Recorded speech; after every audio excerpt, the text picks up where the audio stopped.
हो गइल का कौन बात 2 मिनट रुक जा तनी बारू तो अच्छा लगता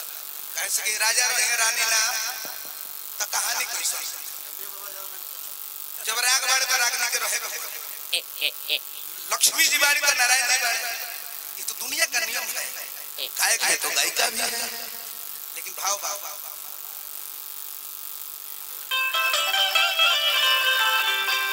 देखिए कि जानी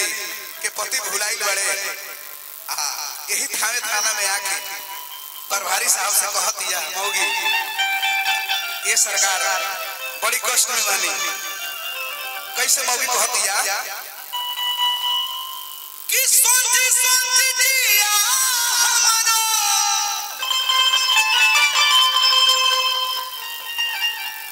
सोची सोची दिया हमारा अरे काहे घबराता करोगा जी हो प्रभारी साहब है 4 दिन से पिया बाबा न पाता 4 दिन से पिया बाबा न पाता सोच सोच दिया हमारा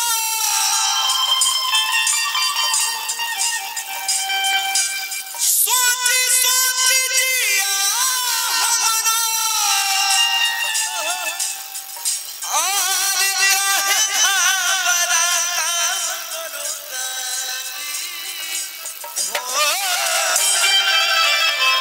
अरे 4 दिन से पिया बाबा न पाता जी हो 4 दिन से पिया बाबा न पाता जी हो 4 दिन से पिया बाबा न पाता ये साहब जानता नहीं 4 दिन से भागल का ये साहब जानता नहीं सोहरा में खोजनी लई पिया बजरिया बजरिया ए भैया ए रुको ए हरराम भाई काम धेनु स्विच काम धेनु बताई वशिष्ठ जी के गाय के नाम है काम धेनु एक जन के नंदनी रहे का गार्जियन तने बोल दी बबुआ हो देखो गार्जियन नहीं जा वेद शास्त्र के ज्ञान का हमनी के गार्जियन बैठल बानी अने कि न कि यहां से सिखल बा देखल बा पढ़ल लिखल परमेत पुराण हमरा घरे आज भी जाई लो तो पद्म पुराण परमेत पुराण हनुमान गणेश वेद शास्त्र सब राखल बा कब कब अध्ययन करत रहिले दुर्गा सप्तशती श्रीमद् देवी भागवत महापुराण क्या गार्जियन लेकिन तो अध्ययन करे पद्म पुराण तो अध्ययन करे तो बुझाई जी न तो दिलदार कट है दिलदार सभी जगह से रहता है बाबा इसलिए कहना है ए मुड़की मार किस सोहरा में खोजली बजरिया बजरिया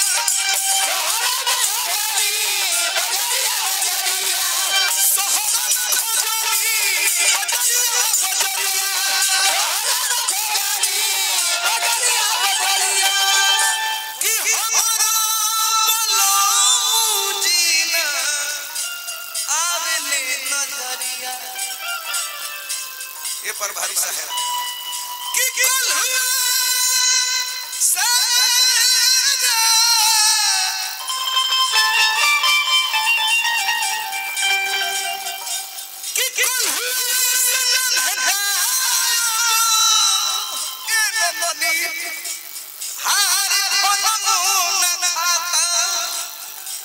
क्या बात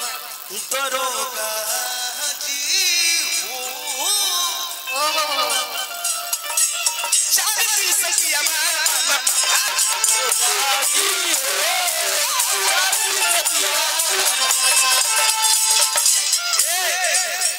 नीरज बाबा है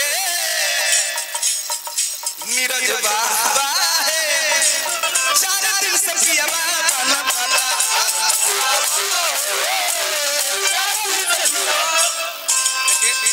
नीरज बाबा के आशीर्वाद आई लास्ट टाइम तरह का भाव बाबा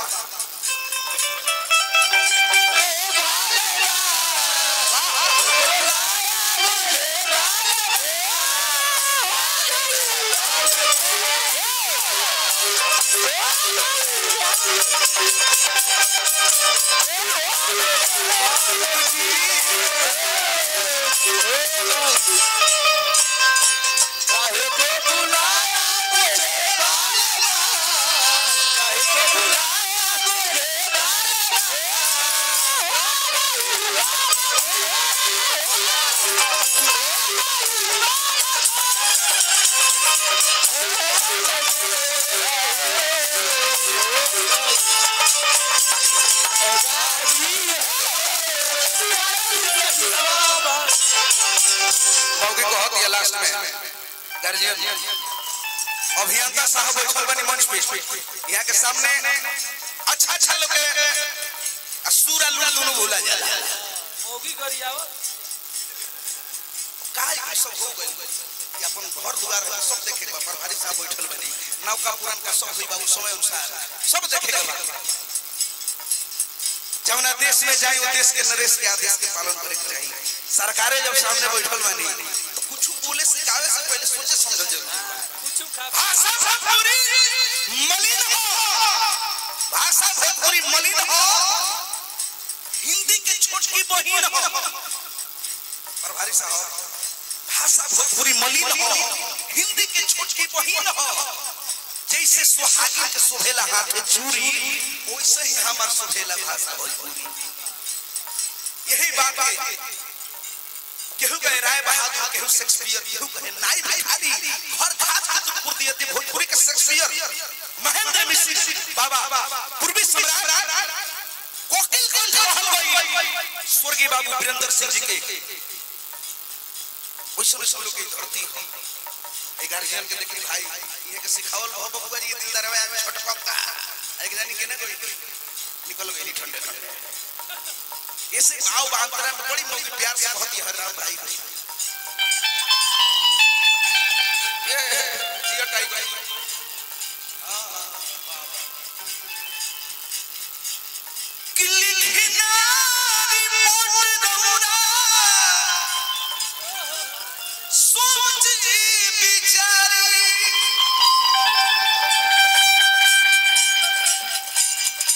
अरे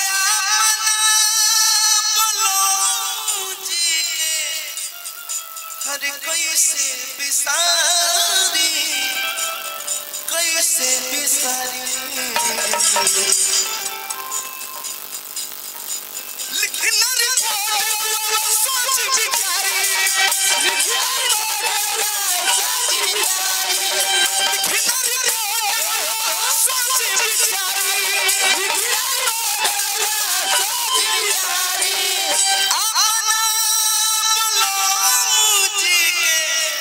हर कैसे बिसारी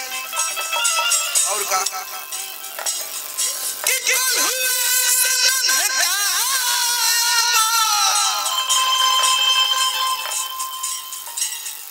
कि कल हुए सनन हार खमो न खाता हो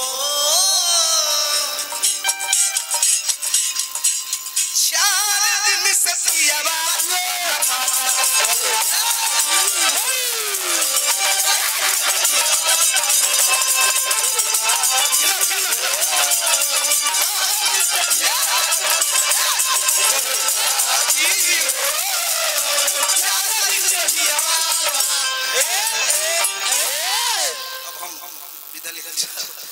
गार्जियन भी बैठल में ढेर देर से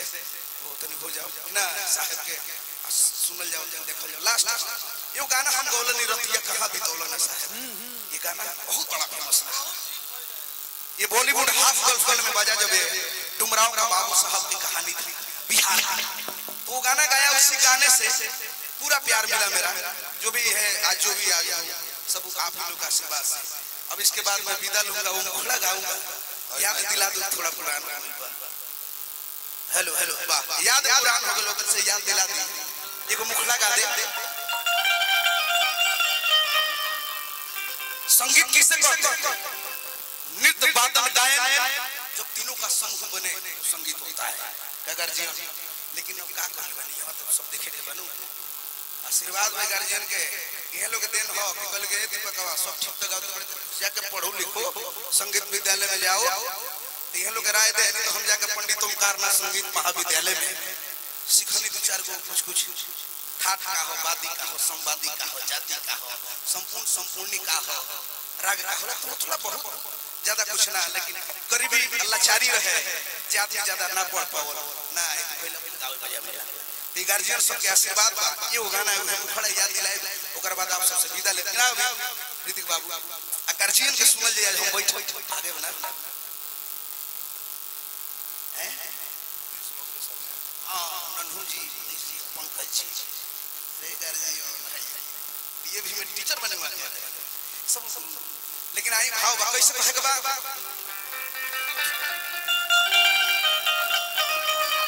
साहब ही गाना से हमार पहचान मिलो कि कहां बीतवला ना कि रतिया कहां बीतवला ना